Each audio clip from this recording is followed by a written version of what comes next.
Kentucky Derby 152 Future Pool number 2 closes at 6 p.m. Sunday night. BHS is here to get you up on the latest. Let's get down in Derby.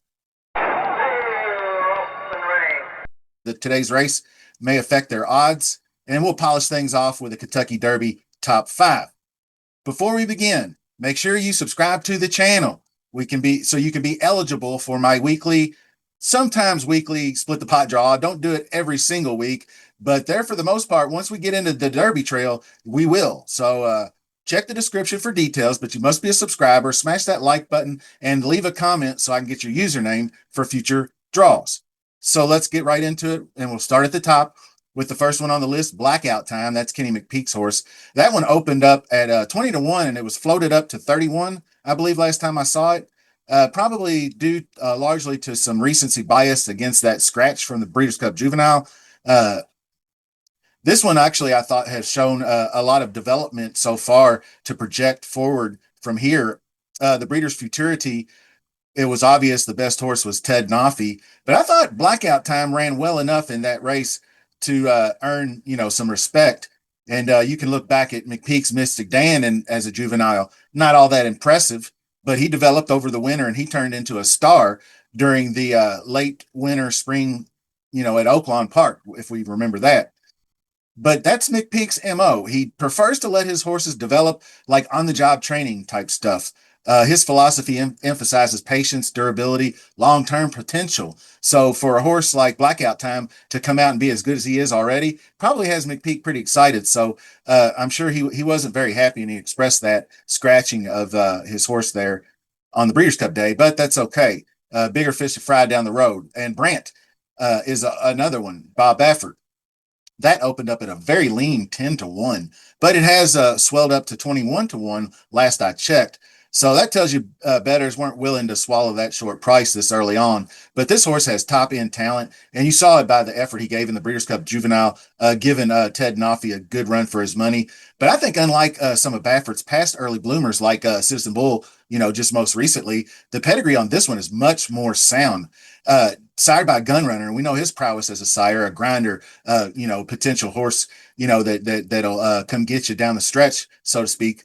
But also the dam is by Liam's Map, which combines brilliant early speed with that grinder's mentality. I mean, Liam's Map was just an incredible horse in his own right. Anywhere from a mile to a mile and a quarter, he dominated. I believe he was a Breeders' Cup Mile winner. Now, might be worth a bet. Like I said, also they do have a future pull for sires, if you weren't aware. And Gunrunner, I think, was like 7-2 last I looked. I don't know if I'd bet that, but there's an awful lot of good Gunrunner progeny on the list there. So you could get a half a dozen really good horses for 7-2 if you wanted to do that. I'd probably do it just for kicks and giggles, but because 70, you don't get 7-2 on that far out in the future on 2-year-old horses. That's just that's what they call negative EV. Now, there are 6 contenders in Pool 2 that run later today. The biggest mover was Dr. Kapoor, who vaulted up from 50-1 to 99, and 99 is the highest that they show on the tote. But the odds might actually be higher than that in reality. But if he shows up and runs a big race today, those odds are probably coming down. Now, Safi Joseph, excellent with fast, precocious 2-year-olds, strong sprinters, that kind of background, middle distances. But he really hasn't established himself as like a perennial Derby Trail kind of trainer. So we'll see what that one's got today. Cherokee Nation is trained by Bob Baffert. Derby Pool at 80-1, now all the way down to 28-1. So I learned my lesson on Baffert's horses last year. I uncorked on all of them almost. And obviously he had just an awful season.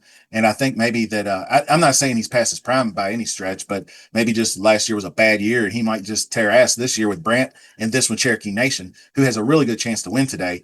So if he does do that, you're going to see those odds go down more than 28, most likely. People love Baffert. So without further ado, but the horse further ado is trained by Brad Cox. That's down from 20-1 to 12-1. That horse looked really good in his last victory, going by 20 lengths. And I believe one of my partners, Capper M, he goes by Let's Waste Money on YouTube. Give his channel a look. But he said he didn't. That horse ran the same speed as another horse that ran that day, but the horse won by 20. So I don't know how much more juice, how much they were really pushing him. I mean, he was ridden out pretty well, so I'd have to go back and watch both races to confirm or deny that. But he's another gun runner, Colt.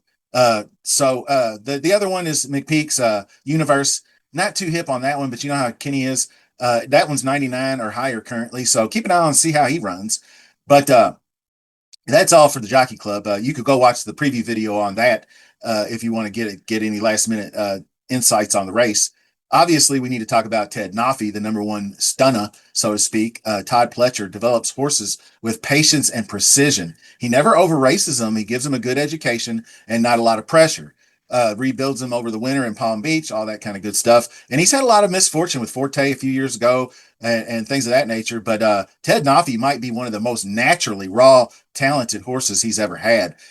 Todd Todd teaches him to be good, but this one is just good on his own. So I don't know, maybe Todd just needs to not screw it up, and maybe with some good race fortune, he can get this horse through the trail and to the first Saturday in May unharmed and have a chance to take it home. Now, next up, Ewing obviously was the one that had a little bit of not controversy, but he was scratched out of the Breeders' Futurity because he wasn't completely 100%. Trainer Mark Casse will send him over to Ocala, Florida for a winter freshening, and he usually likes a soft landing spot when he does this, but it's going to be hard not to send him back up to New York with the Knicks Go sire. Ewing being named after Patrick Ewing, things of that nature, and he raced in New York already. So for him to go and run in Florida would probably not be the big for the fanfare, but he's going to do what's best for the horse. Mr. AP, interesting one. Vladimir Serin, the trainer, and he runs a fairly modest barn, been around a long time, and has multiple graded stakes wins, mostly in California. So he's no joke. He claimed Mr. AP for 150K after his debut. He ran second, beaten favorite, but then he ended up missing his next out and then dropped down to 60K for his maiden breaker. So that doesn't really bode well. And then he comes into the Breeders' Cup Juvenile 20-1, and he runs a monster. Rallies past Brandt for second place in the end. So he could be that kind of a sleeper to contender story like they had with Cole Battle last year. So keep an eye on that one. Chad Summers trains Napoleon Solo, 2 for 2 so far. And you can't forget that super impressive effort going a mile in the Grade 1 Champagne. He just lit up the field with a super fast pace. Plus 16 early, came home even faster in a plus 22 second call pace. Per Brisnet, that's super fast going wire to wire. Won it by 6.5. Liam's Map is the sire. He was 30-1 to start, now down to 25. I'm probably not going to do much of anything with future wagers. I'll see what they look like tomorrow, make a decision then. But not too bad on a dominant performance like that. Be interested to see what they land on for Pool 3. This one's a strong front runner. He's got good breeding on both sides. So that's all the early contenders I wanted to talk about. I'm sure I'm skipping over a few that you might like. Drop a comment. Let me know if I missed anybody that you really think highly of and why. And I'll be sure to take a look at them for the next video. So let's close things out with a pre-Derby 2026 top 5 list. We all love a list. Now there is one caveat because I'm filming this before the Jockey Club, so there's the post or the 5th position could vary. So we're going to start here. Obviously, number 1, Ted Noffey. He's the man.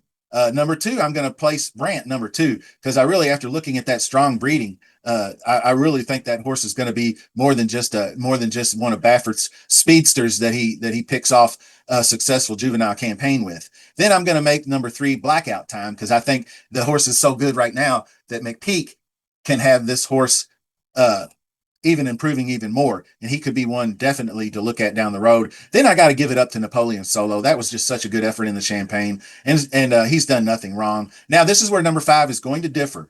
I think if either Cherokee Nation or Further Ado win today, they're number 5. If neither win, I'm going to move Mr. AP into number 5 for the first list. So that's kind of how I'm going to leave it in the air like that. And I hope everybody had a really great Thanksgiving. I know I did. It was so nice to get with my family. Smash that like on your way out. We'll see you soon.